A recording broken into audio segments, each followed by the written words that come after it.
Welcome guys to Pro Se Legal School. I'm Coach Neighbors, and today I'm here to bring you a little extra punching power to bring to the table when you guys are facing a traffic stop. So in today's video, I'm going to cover the words that I would use during the traffic stop. Let's just get right into the traffic extortion fraud.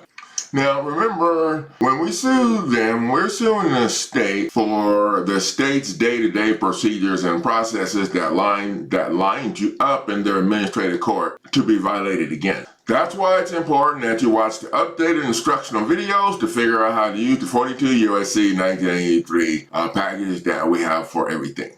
Now, in the traffic ticket scam, when the officer signs a ticket for you to appear, he or she is violating the separation clause in the Constitution. Separation clause states that the judicial and the executive branches of government must be separated. But that's not what you need to say first.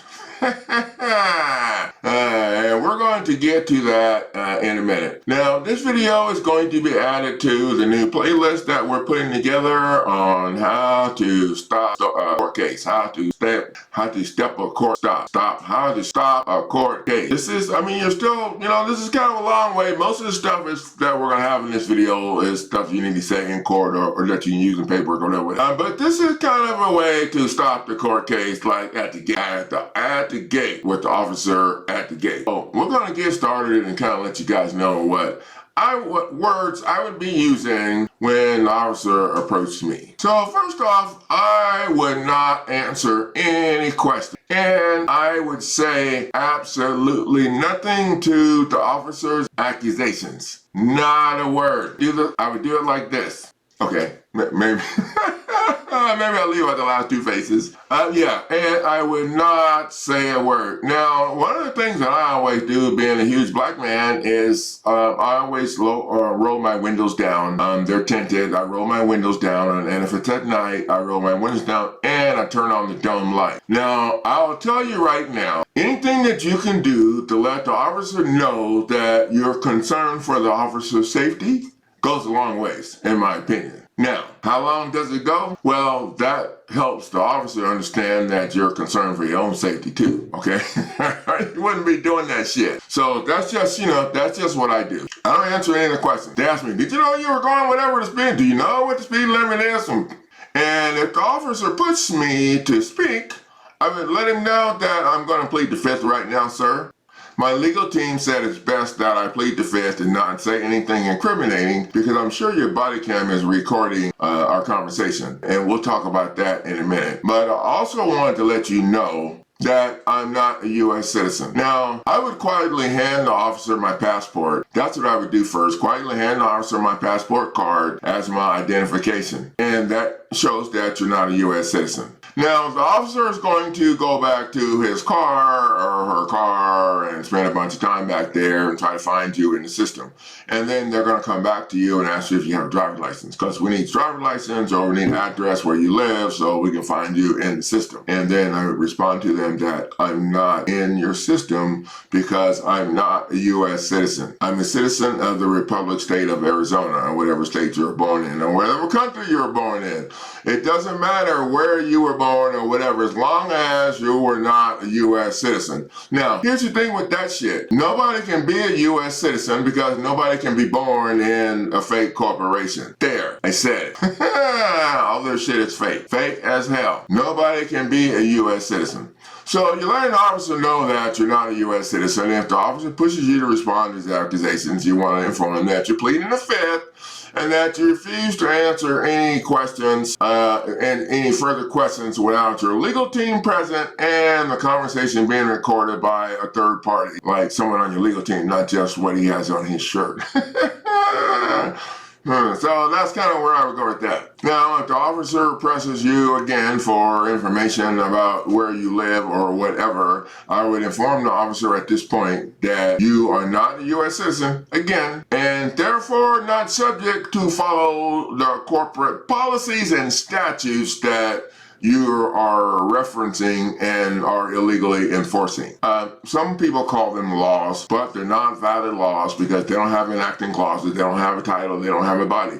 Those are the three things that the Constitution and the federal law mandates must be present for something to be a law. So my legal team is very thorough on this. I'm not a U.S. citizen, so I'm not subject to follow the corporate rules and policies unless I damage property or injure someone. So the court has no jurisdiction over me because you're pulling me over. I'm not a U.S. citizen, and as such, my legal team said that if the officer did pull me over and continue to harass me about this after the fact, the officer would be liable for my injuries. And I'm supposed to tell the officer that he or she has been placed on legal notice.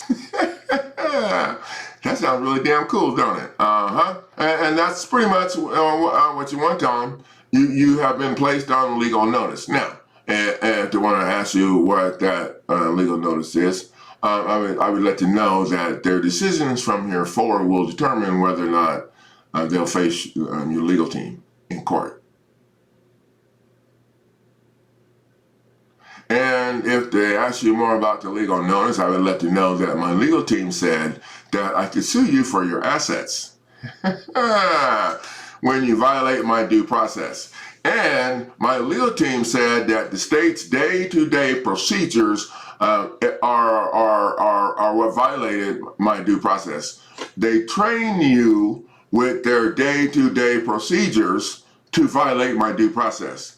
Now, my legal team said that makes it a whole lot easier to win this when I can prove that your day-to-day process and procedures allowed you to violate my due process. Now, I would tell them that my legal team is very thorough on this, and they're saying that, I don't know, my legal team is the one in charge here, but my legal team is saying that I could sue the cop, I could sue the police officer, I could sue you for your police bond or your certificate to be a cop. Now, I would let the officer know that you're in no way making any threats, because that would be illegal. And your legal team said to make sure you say that because you don't want to sound like you're threatening anybody. But you're very concerned about your due process being violated by the corporation that's paying you policies that are not legal laws that I'm subject to follow. And so that's my main concern. And then my legal team told me to let you know, to make sure that you understand that I'm just sharing some facts with you that my legal team shared with me. And I understand, officer, that you need to do whatever you think is the right thing to do on this situation. And remember, the officer's body cam is recording everything that you say, and you'll be able to get that recording to use if you need to, but I don't. When you get done beating them down with my shit, I don't think you're going to need to worry about the body cam recording, because their day-to-day procedures is they can't go around and change them. They can't argue them. They can't go around and change them. So they're screwed. I don't know. If they can figure out a way to get off from under this rock, I'm waiting to see it. And so far, ain't nobody got off from underneath the rocks that we're using up in here. So make sure that you get the officer's card and name or something written down from, now they don't want to give you their card. They want to give you the card from their sheriff's department, office, or whatever, and then have them write their name on the back so you can read it. And that's pretty important because that holds their ass accountable for what they're doing. And I would tell them that I need that information. Well, I would tell them your legal team told you to make sure that you get that information for your federal filing. And see how they like it. Now, if they come back and issue you a warning, I'll just tell you right now. On that warning, it says that you were guilty of doing the offense that's mentioned in it, and they gave you a damn warning. So if they give you a warning, that shit is in their computer that you did that shit, and if you get pulled over again, I'm sure they'll go, oh, you got a warning last time.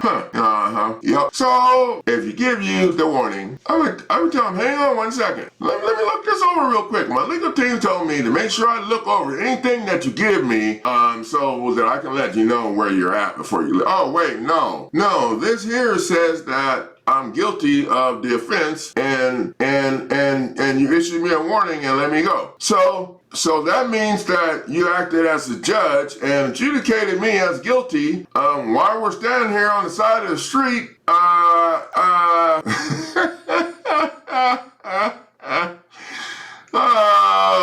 Oh, this is exactly what my legal team said you assholes are going to try. So I already texted them. They're texting me back right now.